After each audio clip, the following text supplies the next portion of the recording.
Well, hello, the internet. You're with gothatfunk, and this is a video response to my friend McNuts and his video, Political Violence in America. I'll link his video in the description box below, but basically McNuts was predicting that we are on the brink of an era of political violence in America. Not limited to assassinations, he said, and I assume by that you also mean riots and so forth. And if that's the case, I regretfully have to say that I pretty much see it the same way. It seems pretty obvious from looking at history and then applying what I've learned and looking at the current situation, and it just seems to be that the trend is almost unstoppable at this point. And we need to realize a couple of things about this. Thing number one, yes, I do think that the violent rhetoric in public and political discourse is partly to blame for what's coming and what's already happened as regards Tucson. Now, don't get me wrong, I'm not one of these people who is wanting to point my finger at the right and go, oh, the right is so violent with all their rhetoric. Neither would I do that to the left, because I can see violent rhetoric on both sides of this argument and have done for the best part of the last 10 years. Not just that, though. I'm not trying to ride the fence here at all.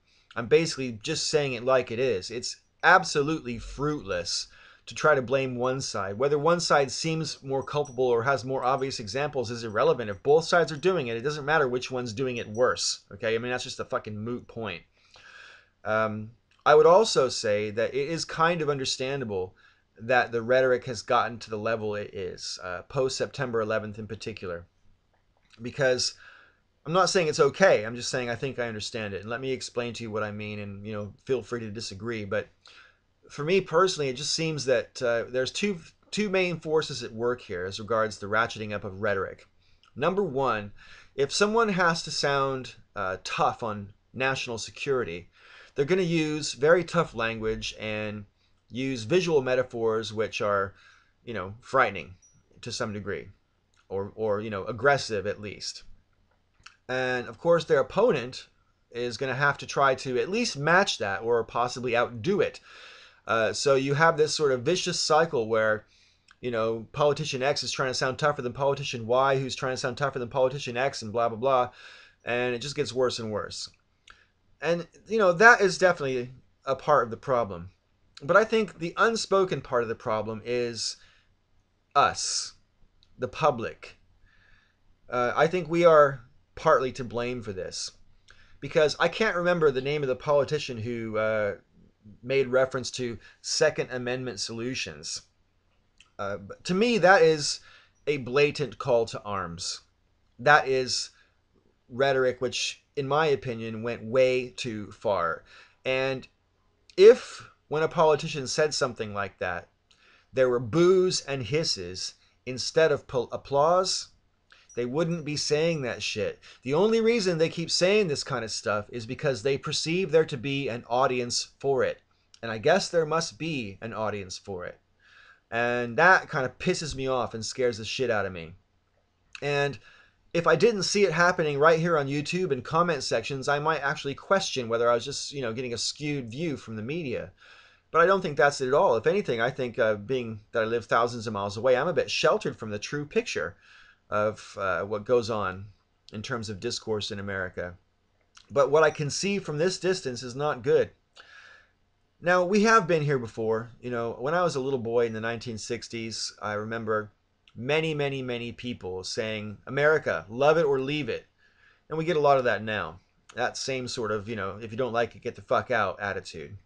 Rather than, if you don't like it, do something to change it and make it better, which is, I sort of thought, the American way,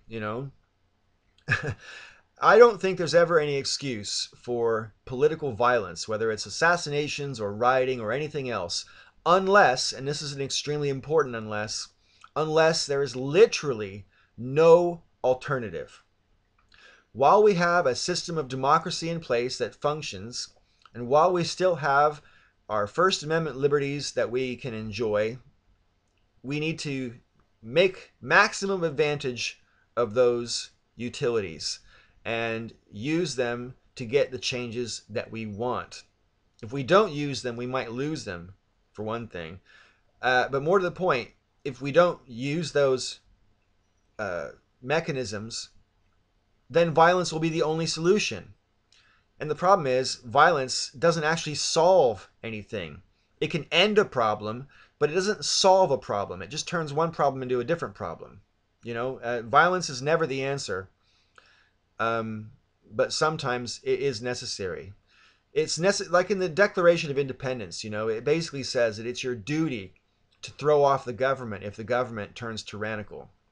Now, this word tyrannical is really important to me here because I hear this word bandied about by various different people. I hear people calling the Obama administration tyrannical all the fucking time. And to those of you in my audience who have used that word regarding the Obama administration, I say shame on you. Not because I'm a supporter of Obama, but it's a classic example of people using hyperbole to describe something in an inappropriate way. It ratchets up the entire level of discourse to the point where you have to say something outrageous in order to make a point. Hyperbole is, overstating things is self-defeating because the words end up losing their meaning. I mean, tyranny, tyrannical, it just doesn't seem to mean anything anymore. If you're going to apply that on the Obama administration, I feel sorry for you. If you want to talk about tyranny, look at fucking Zimbabwe, and then we can talk, okay? Yes, I'm not proud of the job that Obama's done in the past couple of years. I mean, I'm not saying he hasn't done anything good, but in terms of the issues I personally cared about, he's failed pretty fucking badly. And he seems to be continuing to fail by kissing ass on the bankers and so forth. And I'm actually disgusted by Obama. But what I'm not is prepared to call him a tyrant when he blatantly is not a tyrant. If anything, he's an ass kisser. I've never heard of a tyrannical ass kisser. Have you? So I wish people who use that word would think and consider the meaning of the word. Just because you don't like an administration doesn't mean the administration is tyrannical. I mean, please. And it's this exact thing I'm talking about. The hyping up of language, the overstatement of everything, all feeds in to this climate where the only solution seems to be violence. Because basically, when one person can't win a shouting match over the other person because they're both shouting as loud as they want, sooner or later, they're going to put their dukes up. And when you apply that nationally, it spells disaster. And we can do better than that. We deserve better than that. And I would like to think that we are better than that. So there's my 2 cents worth anyways. And last but not least, I just want to say, we have been here before in the 1960s. And we managed to survive it because we didn't have a choice. We got through it. But we're living in different times now. We have the internet now, for one thing. People can communicate and organize in a way that they couldn't do before.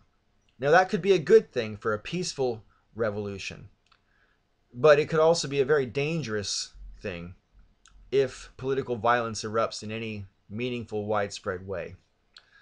So that's something to think about. All right, this is Got That Funk. I want to thank you all for watching, and until next time, may all your ups and downs be ups.